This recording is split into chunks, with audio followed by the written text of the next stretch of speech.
Algo extraño está sucediendo ahora mismo en Jerusalén, y la mayoría del mundo sigue mirando las noticias como si fueran otra crónica más de política. Pero si prestamos atención con ojos de fe y mente ordenada, veremos que hay piezas que encajan, señales que convergen y preguntas que ya no pueden ser ignoradas. Hoy te invito a descubrir revelaciones inéditas sobre Jerusalén, revelaciones que pueden cambiar la manera en que interpretas los acontecimientos presentes y la forma en que vives tu fe cada día. Imagina un rompecabezas sobre la mesa. Hay fichas antiguas, otras recién cortadas, mapas con fechas y testimonios. 3 de esas piezas han empezado a lucir como si formaran una única imagen. No afirmo que tengamos la fotografía completa, pero sí digo esto con claridad. Hay indicios verificables, hay movimientos humanos y hay textos antiguos que dialogan con lo que ocurre hoy. Lo que hagamos con esa información determinará si vivimos con temor paralizante o con expectación responsable. Primero, pongamos la historia en su lugar. Cuando Jesús habló del templo y del fin de los tiempos, sus oyentes entendían que la ciudad de Jerusalén y su templo tenían un significado central en el diseño divino. Él mismo señaló la destrucción del templo futuro, ver Mateo 24, 1-2, Lucas 21, 5-6. Eso no fue una profecía abstracta. En el año 70 DC, el primer gran templo fue arrasado. Siglos más tarde, ocurrieron otros hitos que muchos interpretan como cumplimiento de promesas. En 1948, Israel fue restituido como nación. En 1967, la ciudad antigua de Jerusalén volvió a quedar bajo control israelí. No estamos inventando coincidencias, son hechos históricos que han hecho a generaciones de estudiosos y creyentes preguntarse si hay un patrón mayor en la historia. Estas 3 etapas, la destrucción, la restitución y la reunificación, no solucionan el enigma, pero colocan a Jerusalén en el centro de la atención profética. ¿Significan por sí mismas que el final se ha acercado? No necesariamente. ¿Son, sin embargo, parte de un cuadro más amplio que debemos discernir con seriedad? Sí. El discernimiento nos exige separar lo firme, hechos documentados y la escritura, de lo interpretativo. ¿Cómo leemos esos hechos a la luz de la profecía? Es ahí donde comienza nuestro estudio. Si esta conversación te toca y quieres seguir con más pruebas, mapas y referencias bíblicas verificadas, descarga la guía completa que hemos preparado. Incluye versículos, fuentes históricas y enlaces a estudios científicos que citamos. En esa guía encontrarás el respaldo documental para lo que hoy exponemos y podrás contrastarlo por ti mismo. Ahora avancemos. Primera señal. No es una idea abstracta, son hechos palpables. En Jerusalén existe hoy un movimiento organizado que se prepara activamente para restaurar elementos del culto del templo antiguo.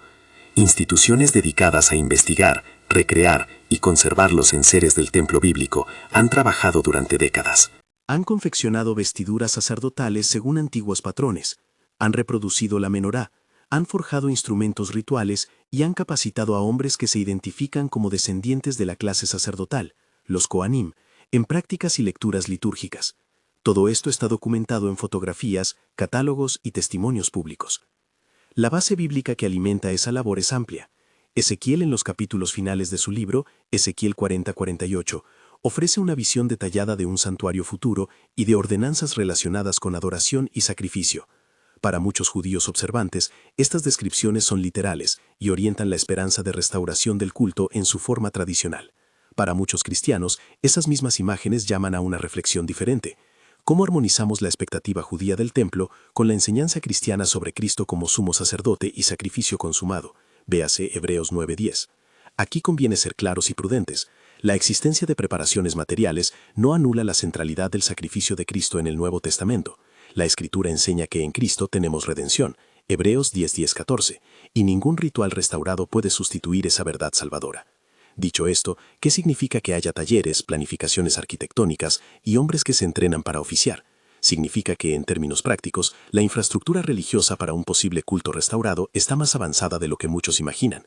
No estamos hablando solo de deseos teóricos, se han elaborado piezas concretas, sacerdotes practicando liturgias, propios de trabajo metalúrgico que reproducen recipientes rituales, estudios que discuten la pureza ritual y procedimientos de purificación.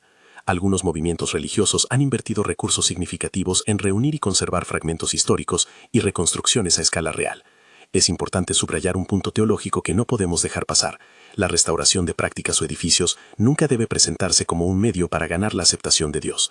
La escritura evangélica proclama la gracia. La reintroducción de sacrificios o ceremonias rituales que algunas corrientes desean no transforma la doctrina del Nuevo Testamento. Así que mantenemos una posición. Observamos los hechos y respetamos la motivación religiosa de quienes los impulsan, pero no atribuimos a esos actos la eficacia salvadora que la Biblia atribuye solo a Cristo. La posibilidad de un templo físico implica además tensiones políticas y geográficas que son reales. El espacio conocido como Monte del Templo o Noble Santuario alberga hoy estructuras musulmanas de alto valor histórico y religioso, como la Cúpula de la Roca y la Mezquita de Al-Aqsa, y es administrada según acuerdos complejos. Cualquier intento de modificar ese status quo tiene implicaciones diplomáticas que superan lo religioso y pueden detonar enfrentamientos internacionales. No presento esto como deseo ni amenaza. Lo menciono para enmarcar la realidad. La logística y la geopolítica son parte del rompecabezas. ¿Por qué entonces esto es una señal profética relevante para nosotros como cristianos? Porque la posibilidad de un culto templecentrista reabierto entra en diálogo directo con textos que hablan de una abominación desoladora situada en un lugar santo. Véanse Daniel 9:27, Mateo 24:15. Si un espacio sagrado vuelve a ser escenario de prácticas públicas y oficiales, las escrituras que describen profanación y control político sobre lo sacro adquieren otra dimensión práctica. No afirmamos que esto ocurra con seguridad. Estamos indicando que la infraestructura se mueve hacia escenarios que la Biblia considera relevantes para los tiempos finales. Acompañando a esos preparativos materiales, hay otra pieza que ha llamado la atención de estudiosos y de creyentes, la cuestión de la pureza ritual. La ley de la novilla roja en Números 19 define un rito de purificación que, en términos bíblicos, permite la eliminación de impurezas rituales mediante el uso de cenizas mezcladas con agua. Para comunidades que consideran esencial la pureza para reanudar ciertos servicios, la presencia de una novilla conforme a la ley se convierte en un requisito práctico. En los últimos años han surgido reportes públicos sobre nacimientos de novillas con las características demandadas por esa norma, y sobre inspecciones rabínicas destinadas a determinar su conformidad. Uno de los casos más difundidos vino desde una granja en Texas, donde una vaca con pelaje completamente rojo fue objeto de escrutinio por parte de autoridades rabínicas y tradicionalistas, que evaluaban si cumplía los requisitos descritos en las Escrituras. Aquí conviene detenernos y distinguir entre dos cosas. Por un lado, el hecho observable, el nacimiento de animales con características específicas, las visitas de rabinos y la documentación de esos eventos. Por otro, la interpretación teológica que algunos hacen de esos eventos como señales directas del inminente cumplimiento profético. Son cosas distintas. Es un hecho comprobable que personas y grupos realizan estas actividades. Es interpretativo afirmar que eso, por sí solo, anuncia la consumación de los tiempos. Nuestra postura va por un camino intermedio. Catalogamos estos acontecimientos como indicios relevantes que deben ser examinados con seriedad y al mismo tiempo advertimos que la historia sacramental y profética es compleja y ha sido leída de distintas maneras incluso entre los creyentes más formados. La presencia de novillas rojas y el interés por la pureza ritual son por tanto la segunda pieza del rompecabezas. Si sumamos esa pieza a la primera, los preparativos materiales, la imagen gana contorno. Hay infraestructura para un culto y hay intentos de reconstituir procesos rituales necesarios para que ese culto sea funcional según ciertos criterios tradicionales. Eso no puede ser descartado como mera curiosidad mediática. Tampoco es suficiente para predecir lo que vendrá. Nos obliga a vigilar con discernimiento. Una tercera dimensión, que iremos profundizando más adelante, es el de la configuración geopolítica de las naciones. Alianzas, tensiones y desplazamientos de poder que recuerdan, en algunos pasajes bíblicos, agrupamientos de pueblos descritos en Ezequiel 38-39, Daniel o el Apocalipsis. Por ahora, solo apunto que el entrelazamiento entre religión organizada, movimientos sociales y realpolitik crea condiciones en las que las profecías pueden adquirir formas reconocibles en el escenario público.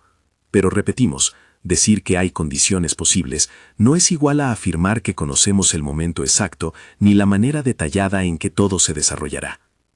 Volvamos al centro, Jerusalén. La ciudad no es un simple punto en un mapa para el creyente. Es símbolo, memoria y expectativa. Cuando un lugar, centro de cultos y memorias colectivas, se mueve otra vez hacia prácticas que evocan antiguas ordenanzas, la comunidad de fe debe discernir. Eso exige estudio riguroso, oración y responsabilidad pastoral. El discernimiento auténtico no es morbo ante lo inminente, ni excitación por la especulación, es una disposición sobria que pregunta: ¿qué enseña la Escritura? ¿Qué hechos son verificables? ¿Qué interpretaciones son plausibles sin caer en alarmismo? Quiero subrayar aquí algo que no podemos perder de vista. El centro de nuestra esperanza es Cristo. Mientras estudiamos profecías y seguimos las señales que emergen de Jerusalén, reconozcamos la tensión teológica que esto provoca. Por un lado, la restauración material de elementos del templo puede parecer una confirmación para quienes esperan rituales. Por otro lado, el Nuevo Testamento proclama que la obra redentora de Jesús es suficiente y que la salvación no depende de ritos restaurados. Vivir en esa tensión exige honestidad teológica. No minimizar los indicios, no exagerar las conclusiones y mantener la centralidad de la gracia. A medida que recorremos estos hechos, la reconstrucción simbólica o material de enseres, la preparación de Kohanim, los animales destinados a rituales, debemos preguntar también por las implicaciones espirituales personales. ¿Cómo cambia esto nuestro testimonio evangélico? Nos vuelve más urgentes en cumplir la gran comisión, Mateo 28, 18, 20. Nos empuja a una mayor santidad personal y comunitaria, sabiendo que los tiempos son significativos, sin convertirnos en aficionados del espectáculo profético. Estas son preguntas que no admiten respuestas simples, pero que requieren acción. He hablado hasta ahora de historia y de hechos contemporáneos. Antes de avanzar al siguiente bloque, donde analizaremos con detalle las novillas rojas y después el alineamiento de naciones, quiero que comprendas algo práctico. Si sientes inquietud, es sano informarte. Pero no basta con leer titulares. Lo que proponemos es una mezcla de estudio y de oración. Por eso te repito, descarga la guía con las fuentes y las referencias. Allí están los libros, los artículos académicos y las piezas audiovisuales que documentan lo que hoy comento. No te pido que creas en mi palabra. Te pido que contrastes y que disciernas según la Escritura y la evidencia. Al entrar en el terreno de la preparación del tercer templo, también emerge una pregunta incómoda. ¿Quién legislará sobre los criterios de pureza? ¿Sobre el calendario? ¿Sobre quién puede oficiar? La historia nos enseña que cualquier retorno del culto antiguo no sería un mero ritual aislado. Sería un fenómeno que afectaría la identidad religiosa, las autoridades administrativas y la diplomacia internacional. Las comunidades religiosas que promueven estas iniciativas no actúan en un vacío social. Actúan en medio de leyes, del derecho internacional y de la sensibilidad de millones de personas de distintas confesiones. Es por eso que la discusión teológica no puede separarse de la reflexión ética y política. Nuestra responsabilidad como creyentes es orar por sabiduría y al mismo tiempo involucrarnos en el testimonio que la palabra nos encargó: anunciar el Evangelio con claridad. Antes de adentrarnos en el caso concreto de la novilla roja de Texas y de examinar las interpretaciones que se han tejido alrededor de ese hecho, quiero dejar una imagen que nos ayude a sostener la atención. Imagina que estamos en una cima, viendo un valle donde se mueven hombres y máquinas, ovejas y dinero, voluntades e instituciones. Desde aquí vemos señales. Desde aquí debemos decidir si bajamos al valle para ayudar a quienes se confunden, para hablar con humildad a quienes se impulsan por expectativas, y para proclamar que hay un Señor soberano que no es rehén de nuestros cálculos. Jerusalén puede ser epicentro de muchas cosas, pero la última palabra pertenece a Cristo. La segunda pieza, la novilla roja y su ritual asociado, merece en sí misma un examen detallado. Se trata de un tema que produce fascinación teológica y debate académico por igual. La ley mosaica describe el rito con precisión ritualística en Números 19. Una novilla de pelaje rojo sin defecto, cuya ceniza mezclada con agua servía para purificar al impuro. Para algunos grupos contemporáneos, el hallazgo de tan animal es una condición práctica necesaria para ciertos rituales que preparan la restauración del culto. Para otros, es un símbolo cuya reactivación no implica automáticamente la reanudación de sacrificios en un sentido teológico que anule la obra de Cristo.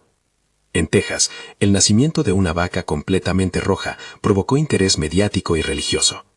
Rabinos y autoridades tradicionales evaluaron el animal. Se emitieron certificados de conformidad para algunos observadores y surgieron discusiones sobre el traslado y la logística de llevar animales así a lugares donde se pueda llevar a cabo una práctica ceremonial.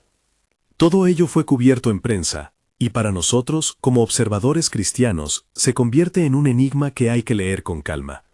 ¿Es esto una curiosidad agrícola convertida en símbolo? ¿Es un paso práctico hacia algo mayor? ¿O es la acción de creyentes que buscan cumplir con una normativa antigua sin entender la dimensión cristológica del sacrificio? No responderemos todas esas preguntas ahora, pero permíteme subrayar una cosa crucial. El hecho de que grupos religiosos reclamen que un elemento ritual vuelva no es motivo para alarma automática ni para conformismo teológico. Es más bien una invitación a profundizar. Si los rituales vuelven, nuestra misión permanente sigue vigente: proclamar la reconciliación en Cristo, vivir una santidad que testifique y ejercer una compasión que convierta pruebas en oportunidades para el Evangelio. En este punto el relato entra en un terreno de creciente tensión. Si las piezas materiales y las piezas biológicas se siguen ensamblando, la tercera pieza, el alineamiento de naciones, podría ofrecer el telón geopolítico en el cual todo eso adquiriría un sentido mayor. Pero antes de llegar a esa fase, quiero que sientas la gravedad de lo que hemos revisado. Hay manos que trabajan, hay párrafos de la ley que vuelven a ser leídos en voz alta, y hay comunidades que consideran que estos pasos son preludio de algo más grande. Como pastores y como creyentes, no podemos dar la espalda a estas realidades. Debemos estudiarlas, orarlas y llevar su significado a una práctica diaria de santidad y misión. Ahora, detente un momento conmigo. Pregúntate honestamente, ¿cómo te posicionas frente a estos hechos? ¿Eres de los que ignoran por comodidad, de los que especulan por emoción o de los que investigan por responsabilidad? Nuestro llamado, mientras avanzamos en este estudio, es a mantener claridad doctrinal, sensatez intelectual y urgencia espiritual, no para alimentar el miedo, sino para encender una esperanza práctica que lleva a la acción, arrepentimiento, testimonio y servicio. Lo que sigue será aún más concreto. Exploraremos con detalle el caso de la novilla roja, traeremos testimonios documentados, analizaremos la visión científica sobre el Monte de los Olivos y evaluaremos cómo las profecías de Ezequiel y Zacarías han sido interpretadas a la luz de datos geológicos recientes. Pero antes de seguir, quiero dejar una imagen que persista. Jerusalén no es un juguete en manos de cronistas. Es una ciudad codiciada por la memoria sacramental de tres grandes tradiciones. Si algo decisivo ocurre allí, las repercusiones espirituales, políticas y personales serán profundas. Nuestra tarea es mirar, discernir y responder conforme a la Escritura y la compasión. Mientras reúno las voces, las pruebas documentales y las lecturas bíblicas que seguiremos desgranando, te pido que sostengas una doble postura: ojos abiertos al engaño y corazón firme en la gracia. La historia puede inclinarse hacia la restauración o hacia la profanación. Ambas posibilidades plantean un imperativo actual: vivir preparados, no como acumuladores de teoría, sino como obreros en la viña que hacen discípulos.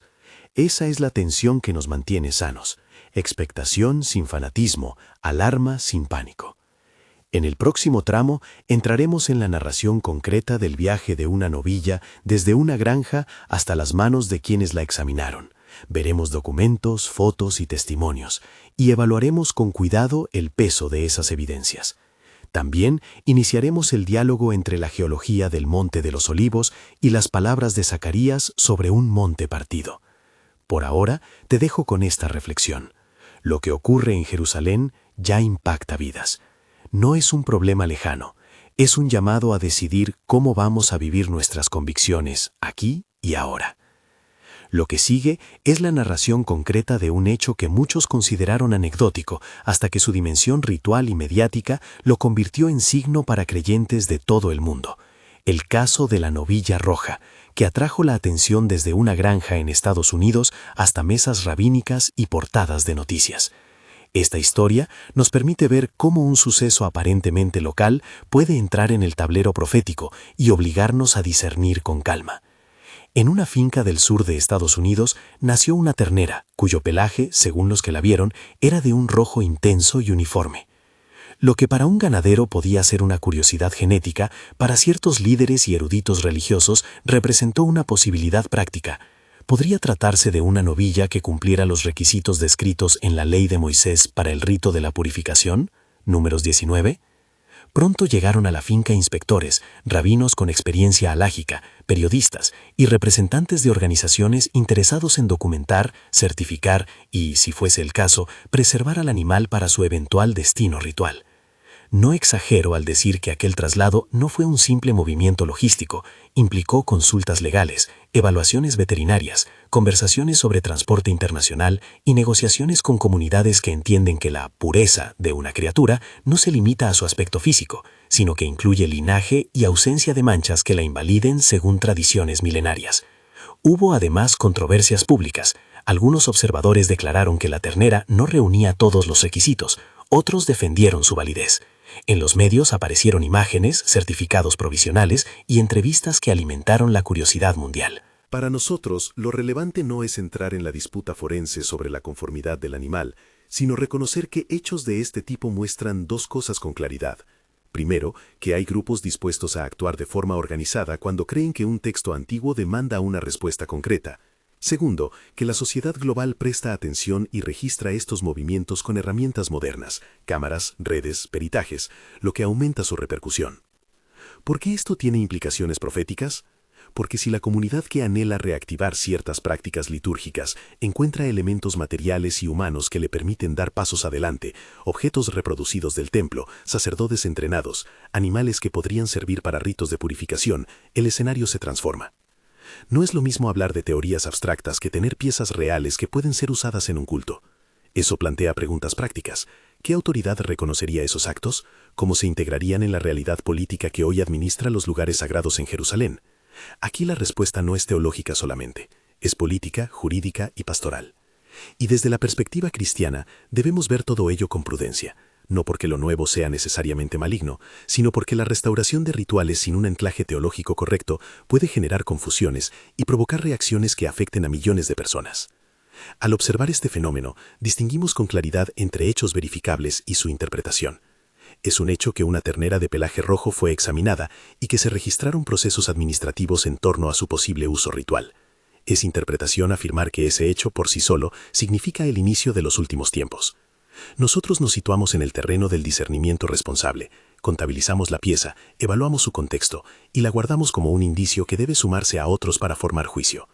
Ese juicio, además, debe someterse al respeto por la Escritura y al reconocimiento de que la obra de Cristo redefine el significado de sacrificio y pureza para los creyentes en el Nuevo Testamento, véase Hebreos 9:10.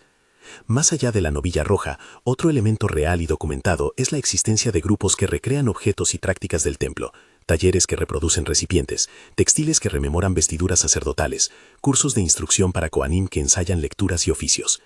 Estas acciones no son meramente simbólicas, implican inversión, persistencia y una comunidad de creyentes que trabaja con intencionalidad histórica. Y cuando una tradición trabaja con ese grado de organización, se convierte en variable geopolítica. La administración del espacio sagrado y el derecho internacional actúan como límites y a la vez como factores de tensión. Llegado a este punto, conviene volver la mirada hacia el mapa de las naciones. En las Escrituras hay pasajes que describen agrupaciones de pueblos que se movilizan en torno a Israel en tiempos decisivos. Ezequiel 38-39 es el ejemplo paradigmático. Muchos comentaristas contemporáneos intentan trazar correspondencias entre los nombres bíblicos y actores modernos, identificar a Gog y Magog con potencias específicas, situar a Persia en la región que hoy conocemos como Irán, o ver en ciertas coaliciones actuales un eco de las alianzas profetizadas. Es preciso, sin embargo, subrayar con fuerza que tales correlaciones son interpretaciones. Hay tradiciones exegéticas que aceptan estas conexiones y otras que las rehúyen. Lo que sí es observable es que el siglo XXI ha traído realineamientos políticos sorprendentes, coaliciones que antes parecían improbables, tensiones energéticas, redes militares y alianzas económicas que cambian la fisonomía de la región. Estos cambios pueden leerse como posibilitadores de circunstancias mencionadas por los profetas, pero volver a repetir, leer la geopolítica del presente como confirmación automática de un texto antiguo exige prudencia. ¿Cómo proceder entonces ante mapas que se transforman y alianzas que fluctúan?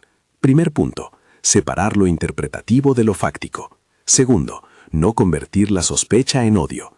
Las Escrituras llaman a la santidad y al testimonio, no a la venganza ni a la hostilidad contra pueblos.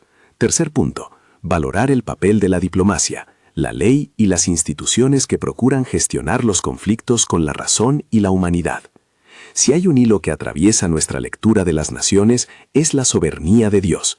Él gobierna sobre reinos y hombres. La existencia de alianzas y conflictos, por doloroso que sea, está bajo su ojo y propósito.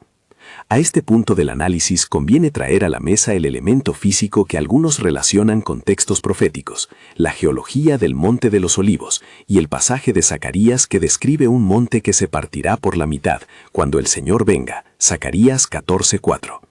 Los investigadores no predicen el cumplimiento literal de versos, lo que hacen es estudiar la orografía y la estructura geológica de la región. El Monte de los Olivos es una formación que, como muchas regiones en la cuenca mediterránea, está sujeta a actividad sísmica y fracturamientos en las placas. Hay estudios que documentan fallas, capas de roca sedimentaria y movimientos tectónicos a lo largo de largas escalas temporales. Para algunos observadores, esos datos se traducen en una posibilidad realista. Un gran temblor o una serie de eventos geológicos podría modificar la topografía de la zona de manera significativa. Aquí conviene claridad epistemológica. La geología no prueba textos proféticos de forma definitiva, sí aporta un terreno donde se pueden proyectar imágenes bíblicas y preguntar cómo podrían manifestarse en la realidad física. Si un pasaje habla de un monte que se abre, y la región en cuestión tiene fracturas capaces de producir deslizamientos o fallas, la correlación es plausible en un sentido narrativo y teológico, pero debemos evitar el paso desde plausible a seguro. Toda analogía entre datos científicos y lenguaje profético requiere cuidado hermenéutico. La escritura emplea imágenes, y algunas de esas imágenes pueden describir la realidad física tal cual la vemos o pueden tener un sentido simbólico. No hay que forzar una lectura literal donde la narrativa profética puede tener otras capas de significado. Permítanme ponerlo así. Si la geología sugiere que la naturaleza de la región es proclive a cambios abruptos, y la Biblia utiliza imágenes de terremotos y montes partidos para describir el día de intervención divina, lo que sí podemos afirmar con responsabilidad es que la creación misma parece diseñada para responder, a veces de manera violenta, cuando lo sagrado entra en conflicto con lo humano. Esto nos trae a una conclusión pastoral simple pero vital. Vivir en expectación implica prepararnos para la fragilidad de la vida y, simultáneamente, confiar en aquel que sostiene todas las cosas. Preparación práctica no es paranoia, es prudencia, sistemas comunitarios de apoyo, hospitalidad, provisión para emergencias y, sobre todo, una vida centrada en Cristo que no se deshace ante las crisis. Todo lo anterior desemboca en la pregunta central: ¿qué pasaría si la suma de estas piezas, preparativos del templo, novillas rojas y alineamiento de naciones, avanzara hasta un punto en que la profecía mencionara abiertamente una profanación visible en lo santo? En el imaginario profético cristiano hay conceptos que cobran protagonismo: la abominación desoladora, el hombre de pecado o anticristo y la tribulación que antecede a la manifestación gloriosa de Cristo. Debemos tratarlos con sobriedad. La expresión abominación desoladora aparece en Daniel, por ejemplo Daniel 9:27, y es citada por Jesús en su enseñanza sobre los últimos días, Mateo 24:15. Tradicionalmente se ha entendido como un acto de profanación, una presencia, una imagen o una declaración que deshonra lo que es sagrado y que sirve como señal de que algo profundo se ha descompuesto en el orden moral y espiritual del mundo. En la tradición cristiana, esa profanación es a menudo asociada con un poder que pretende usurpar la autoridad de Dios y que busca imponerse sobre la conciencia humana mediante engaño y fuerza. Paralelamente, el Nuevo Testamento describe la aparición de un hombre de pecado o la bestia, cuya actividad se caracteriza por seducción y coerción. Véanse 2 Tesalonicenses 2, Apocalipsis 13. Estas realidades son interpretadas por distintos grupos de maneras diversas. Para unos se trata de figuras históricas, para otros de sistemas políticos o económicos que encarnan esa rebelión. Lo que nos une como creyentes es la llamada a la vigilancia, a la fidelidad y a la resistencia espiritual. No se nos pide identificar con exactitud al enemigo en términos de persona o nación. Se nos pide estar espiritualmente preparados y doctrinalmente firmes. Entre los temas que suscitan mayor preocupación está el de una posible imposición de lealtad que podría manifestarse de varias maneras: control del comercio, propaganda ideológica o exigencias legales que presionen la conciencia. El Apocalipsis habla también de una marca que dificulta la compra y venta, imagen que ha sido interpretada de muchas formas a lo largo de la historia. Nuestro deber pastoral es advertir sobre la tentación de convertir lo simbólico en fetiche. No podemos reducir la fidelidad a la ausencia de una marca física o a la negación de un sistema. La fidelidad es, en primer lugar, una postura del corazón que se traduce en obediencia a Cristo.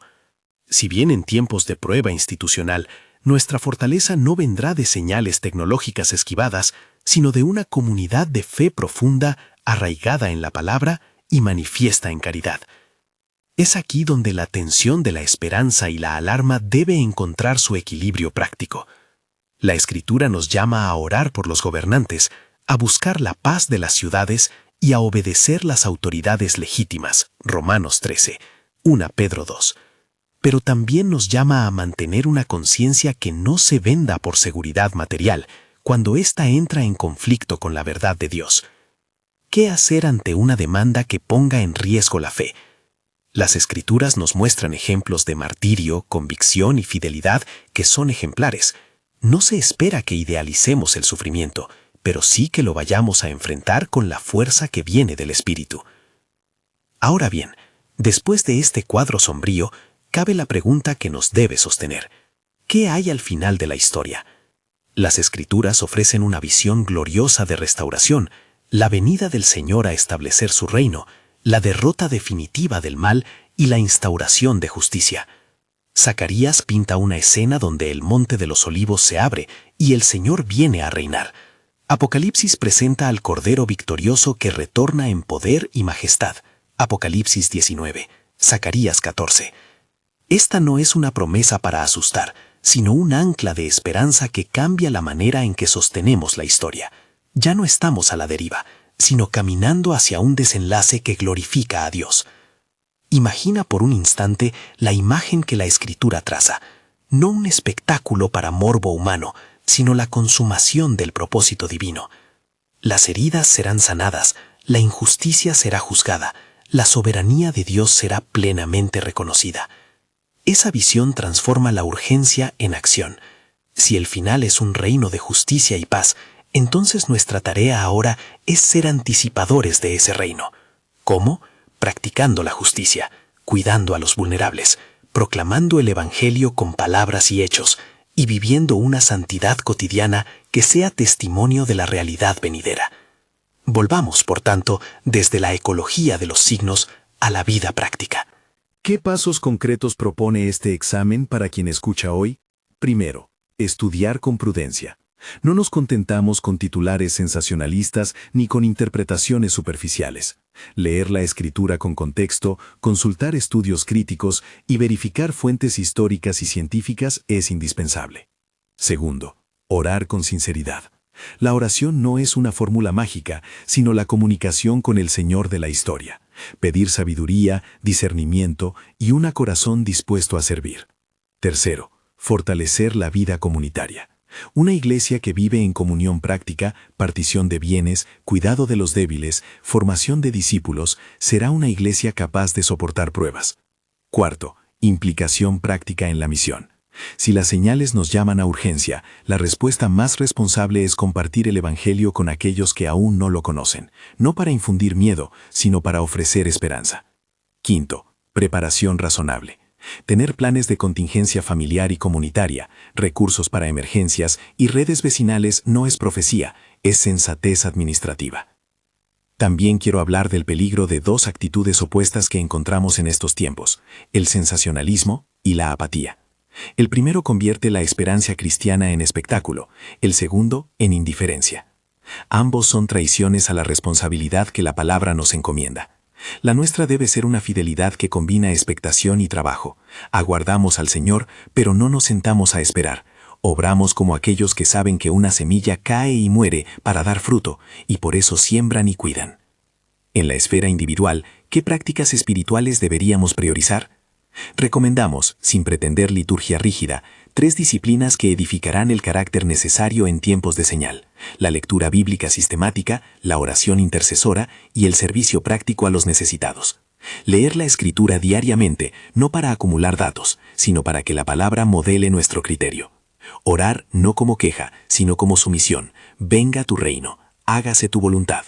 Servir sin cálculo, demostrar que el Evangelio se manifiesta en manos que ayudan.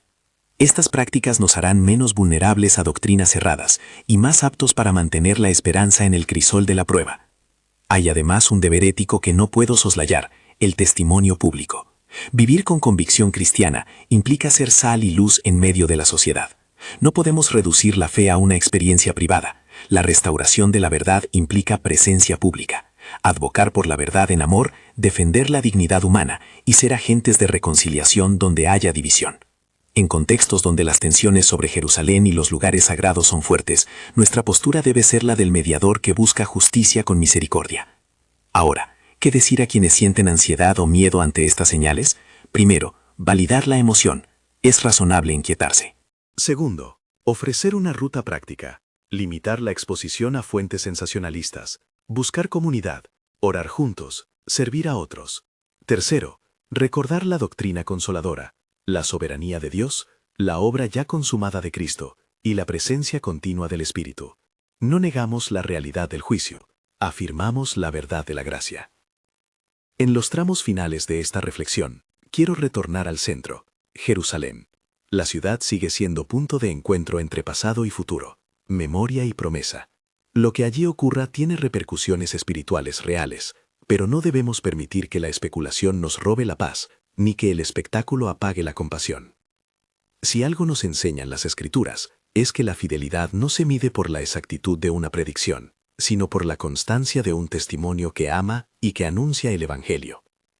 Por tanto, ¿qué esperamos de ti, oyente compañero de esta travesía? Esperamos que tomes 2 decisiones. La primera, comprometerte a la preparación espiritual práctica. Estudia con nosotros el dossier que hemos preparado. Ora con otros. Participa en un grupo de discipulado que fortalezca tu fe. La segunda, actuar en la misión. Comparte el Evangelio con personas cercanas. Haz de tu vida una plataforma de servicio y hospitalidad. No es tiempo de resignación, ni de esoterismo. Es tiempo de Evangelio encarnado. Antes de concluir, un último matiz teológico que deseo recalcar. La restauración final no significa la anulación de todas las heridas. La redención entra en los lugares rotos y los transforma. La victoria de Cristo toma las corrientes de la historia y las direcciona hacia la reconciliación. Por eso no nos contentamos con la contemplación teórica. La esperanza nos impulsa a actuar. Vivir expectantes es, de hecho, una forma de amor por el mundo que Dios creó. Si esta exposición ha despertado en ti preguntas y un deseo de profundizar, te invito a seguir con nosotros. Hemos preparado un dossier descargable con referencias bíblicas exactas: Mateo 24, Lucas 21, Daniel 9 y 12, Zacarías 12-14, Ezequiel 38-39, Apocalipsis 13-16-19, 2 Tesalonicenses 2. Enlaces a artículos históricos sobre 1948 y 1967, y compilaciones de reportajes y estudios sobre movimientos de reconstrucción del templo, el caso de la Novilla Roja, y trabajos geológicos sobre el Monte de los Olivos.